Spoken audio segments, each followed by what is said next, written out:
¿Qué tal, mis queridos hermanos? Este debate apologético de a poco llega a su fin. Este ya es el sexto punto. Una cosa interesante sobre este tema, que se centra en dos sacramentos que administra el sacerdocio ministerial, que son la Eucaristía, con la transustanciación, y la confesión. El primer ataque lo recibe el sacerdocio ministerial, pero como ya estuvimos con todo el quinto punto, creo que quedó más que explicado la perspectiva católica. El que se acepte o no, corre por cuenta de cada uno. Así que para no repetir, vamos a continuar. Lo más interesante, ojo, al menos para mí, sobre este tema es que Grace no utilizó ni una cita bíblica, pero sí con otros temas que al menos toca parcialmente la Biblia. ¿No les parece un poco extraño? A mí sí. Por algo no debe ser casual. El segundo ataque lo recibe la transustanciación, el sacramento perfecto, el sentido mismo del sacerdocio ministerial, el centro del catolicismo. Cristo es el centro de la vida cristiana y la Eucaristía es Cristo. Si le sacamos la Eucaristía al catolicismo, le estamos sacando a Cristo, y en vez de una devoción a Dios, obtendríamos una idolatría, un pedazo de pan. Miren qué importante que es este sacramento. El primer argumento de Grace dice que la Biblia enseña que son símbolos. Veamos qué dice la Biblia. Hay casi un capítulo entero en que Jesús quiere convencer a la gente que Él es el pan bajado del cielo, pero no de un modo que nosotros comprendemos. Por eso vamos a leer San Juan, capítulo 6, versículos del 27 al 58. Trabajen no por el alimento perecedero, sino por el que permanece hasta la vida eterna, el que le dará el Hijo del Hombre. Porque es Él a quien Dios, el Padre, marcó con su sello. Jesús dice que Él les dará el alimento que permanece hasta la vida eterna. Luego sigue. Ellos le preguntaron, ¿qué debemos hacer para realizar las obras de Dios? Jesús le respondió, la obra de Dios es que ustedes crean en aquel que Él ha enviado. Creer en Jesús es realizar la obra de Dios. Luego viene una discusión entre el pensamiento de los judíos y Jesús, que podía leer sus corazones. Y volvieron a preguntarle, ¿qué signos haces para que veamos y creamos en ti? ¿Qué obra realizas? Nuestros padres comieron del maná del desierto, como dice la Escritura. Les dio de comer el pan bajado del cielo. Jesús respondió, les aseguro que no es Moisés el que les dio el pan del cielo. Mi Padre les da el verdadero pan del cielo, porque el pan de Dios es el que desciende del cielo y da vida al mundo. Ellos le dijeron, Señor, danos siempre de este pan. Jesús le respondió, yo soy el pan de vida. El que viene a mí jamás tendrá hambre. El que cree en mí jamás tendrá sed. Jesús hace referencia al alimento espiritual. El hambre y sed de Dios que tenía el pueblo solo se puede hacer con Jesús. Pero ya les he dicho, ustedes me han visto y sin embargo no creen. Todo lo que me da el Padre viene a mí, y al que venga a mí, yo no lo rechazaré, porque he bajado del cielo, no para hacer mi voluntad, sino la del que me envió. La voluntad del que me ha enviado es que yo no pierda nada de lo que Él me dio, sino que lo resucite en el último día. Esta es la voluntad de mi Padre, que el que vea al Hijo y cree en Él, tenga vida eterna, y que yo lo resucite en el último día. Los judíos murmuraban de Él porque había dicho, yo soy el pan bajado del cielo, y decían, ¿acaso este no es Jesús, el hijo de José? Nosotros conocemos a su padre y a su madre. ¿Cómo puede decir ahora, yo he bajado del cielo? Jesús tomó la palabra y les dijo, no murmuren entre ustedes, nadie puede venir a mí si no lo trae el Padre que me envió, y yo lo resucitaré en el último día. Está escrito en el libro de los profetas, todos serán instruidos por Dios. Todo el que oyó al Padre y recibe su enseñanza viene a mí. Nadie ha visto nunca al Padre, sino el que viene de Dios. Solo Él ha visto al Padre. Les aseguro que el que cree tiene vida eterna. Yo soy el pan de vida. Sus padres en el desierto comieron el maná y murieron. Pero este es el pan que desciende del cielo, para que aquel que lo coma no muere. Ahora viene lo interesante. Yo soy el pan vivo bajado del cielo. El que coma de este pan vivirá eternamente, y el pan que yo les daré es mi carne, para la vida del mundo. Jesús es el pan bajado del cielo, pero Él dice que el pan que Él les dará es su carne, que nos la dará para comer, y es su carne, cuerpo, el que se dará como sacrificio perfecto para la vida del mundo. Por eso en la misa se conmemora la muerte y resurrección de Cristo. Los judíos discutían entre sí diciendo: ¿cómo es que este hombre puede darnos de comer su carne? ¿Les parece familiar este versículo? Se repite hasta el día de hoy. Jesús les respondió: les aseguro que si no comen la carne del Hijo del Hombre y no beben su sangre, no tendrán vida en ustedes. El que come mi carne y bebe mi sangre tiene vida eterna, y yo lo resucitaré en el último día, porque mi carne es la verdadera comida y mi sangre la verdadera bebida. El que come mi carne y bebe mi sangre permanece en mí y yo en él, así como yo, que he sido enviado por el Padre, que tiene vida, vivo por el Padre. De la misma manera, el que me come vivirá por mí. Este es el pan bajado del cielo, no como el que comieron sus padres y murieron. El que coma de este pan vivirá eternamente. Este pan se asemeja al maná del desierto y da la contrapartida. Con el maná sus antepasados murieron, con el pan de vida no. Por eso les dirá en la última cena que el pan y el vino, que ese pan y ese vino, que era su cuerpo y su sangre, será entonces que ese pan y ese vino no serían pan y vino, sino que era su cuerpo y su sangre. ¿Dónde está el cuerpo y la sangre que nos da la vida eterna?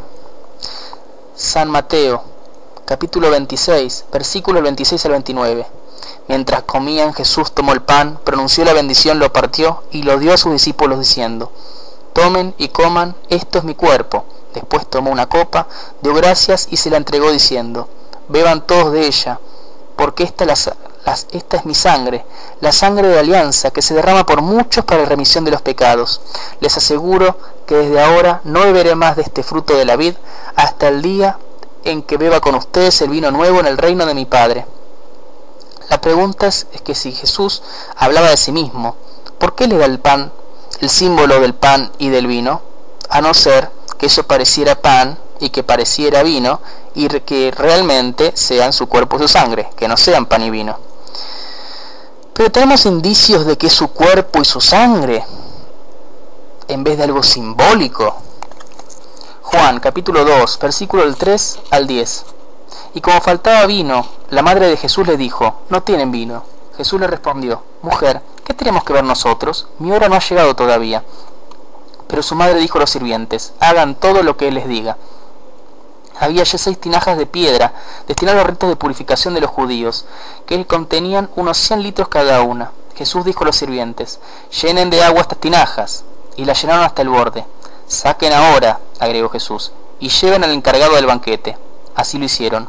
El encargado probó el agua cambiada en vino, y como ignoraba su origen, aunque lo sabían los sirvientes que habían sacado el agua, llamó al esposo, y le dijo: siempre se sirve primero buen vino, y cuando todos han bebido bien, se trae el inferior de calidad. Tú, en cambio, has guardado el buen vino hasta este momento. Jesús dice: mujer, mi hora no ha llegado. Llegaría en la última cena. Y dijo eso porque hizo una transustanciación de agua a vino, y en la última cena de pan a cuerpo, de vino a sangre. Más aún, nos enseña el apóstol San Pablo, que no estuvo en esa última cena, sino que se convirtió mucho tiempo después, y le dice a los hermanos de Corinto. Primera de Corintios, capítulo 11, versículos del 17 al 30.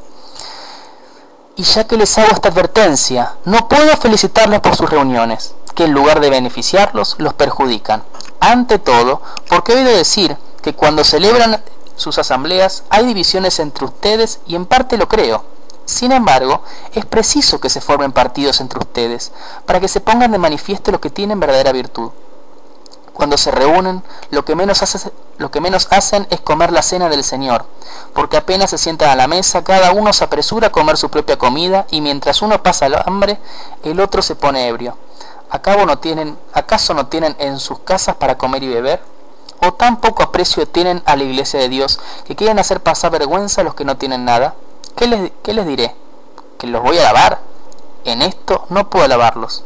Lo que yo recibí del Señor, y a mi vez lo he transmitido, es lo siguiente: el Señor Jesús, la noche que fue entregado, tomó el pan, dio gracias, lo partió y dijo: esto es mi cuerpo que se entrega por ustedes, hagan esto en memoria mía. De la misma manera, después de cenar, tomó la copa diciendo: Esta es la copa de la nueva alianza, que se sella con mi sangre. Siempre que la beba, háganlo en memoria mía. Y así, siempre coman este pan y beban esta copa, proclamarán la muerte del Señor hasta que Él vuelva. Por eso el que coma el pan o beba la copa del Señor indignamente, tendrá que dar cuenta del cuerpo y la sangre del Señor.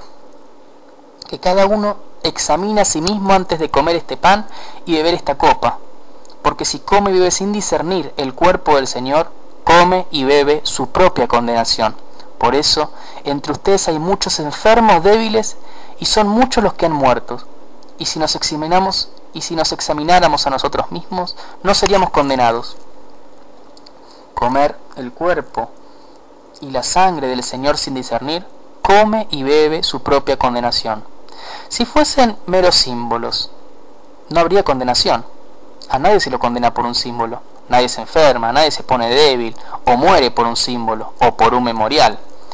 No hay nada que discernir por algo que es un símbolo. Si es un símbolo, entonces ¿qué es lo que hay que discernir? ¿Cómo es que el que no discierne que realmente es el cuerpo y la sangre del Señor se condena? De ser símbolo no se condenaría, pero si es el cuerpo real y su sangre real, entonces sí se estaría condenando. Y es más, se nos pide un examen de conciencia antes de la ingesta del cuerpo y de la sangre. Si fuese un memorial, entonces ¿por qué tendríamos que examinar nuestra conciencia?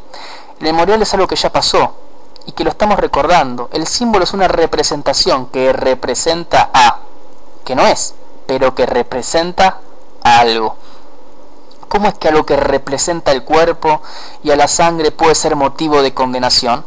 ¿Cómo es que algo que representa a tengo que hacerme un examen de conciencia? ¿Cómo es que algo que representa a puede causarme la muerte? Los símbolos no pueden profanarse, solo se profana algo que es santo. Esto respondiendo a los tres argumentos de Grace. Uno, que la Biblia que son meros símbolos. Algo que es un mero símbolo no puede salvarte. Algo que es un mero símbolo no puede matarte. Algo que es un mero símbolo no hace falta un discernimiento ni un examen de conciencia. Por ende la Biblia no enseña que son meros símbolos. Segundo punto, decía que no tenía sentido ni lógico ni bíblico. Ahora yo me pregunto, ¿cuál es el misterio de la fe que tiene sentido lógico? Dios escapa de la lógica y la Eucaristía es Dios. El sentido bíblico no es un sentido como tal, porque depende de nuestra lógica también. Lo que entendemos, lo que interpretamos. No se puede hablar de un sentido bíblico. Eso no tiene sentido.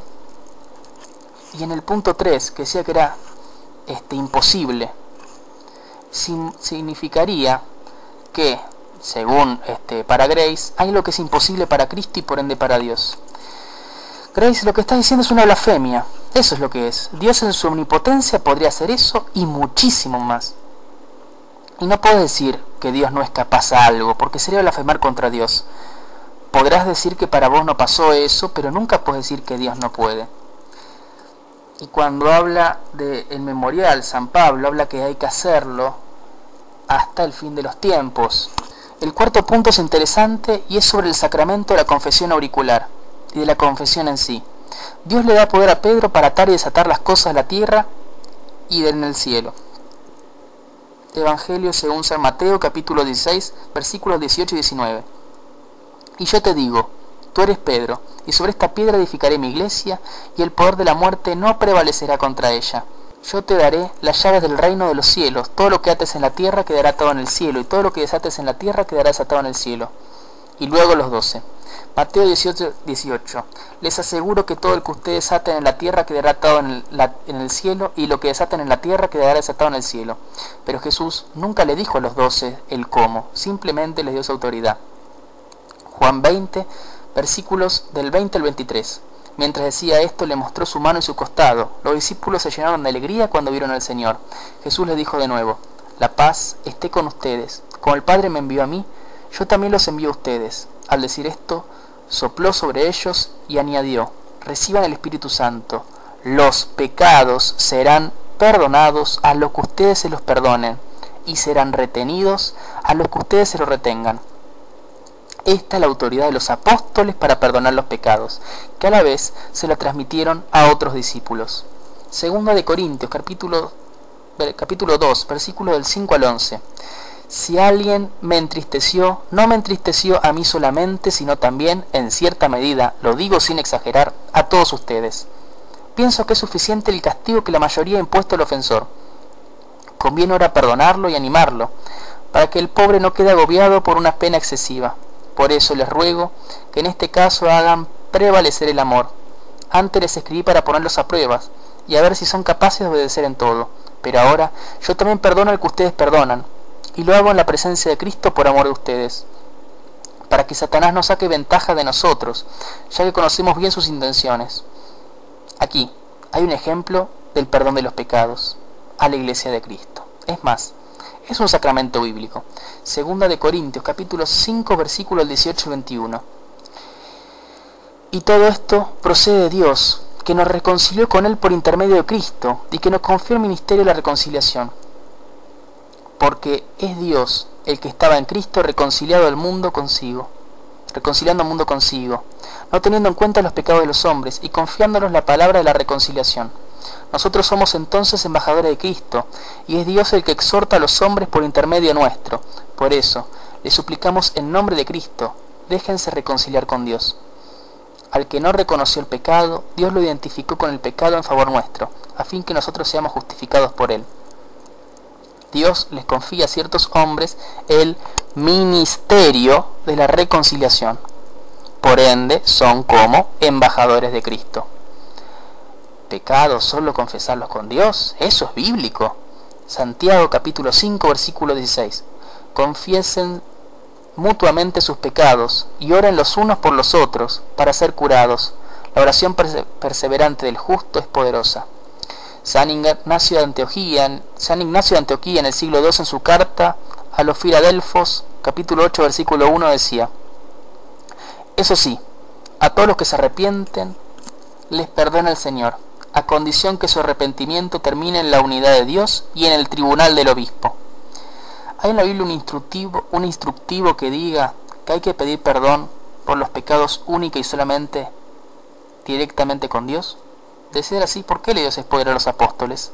¿Sistema del Antiguo Testamento? Le dejo a ustedes la respuesta a esa pregunta. Y hasta aquí, queridos hermanos, el video apologético. Espero que les haya gustado. Se despide Pax Tecum. Nos vemos la próxima.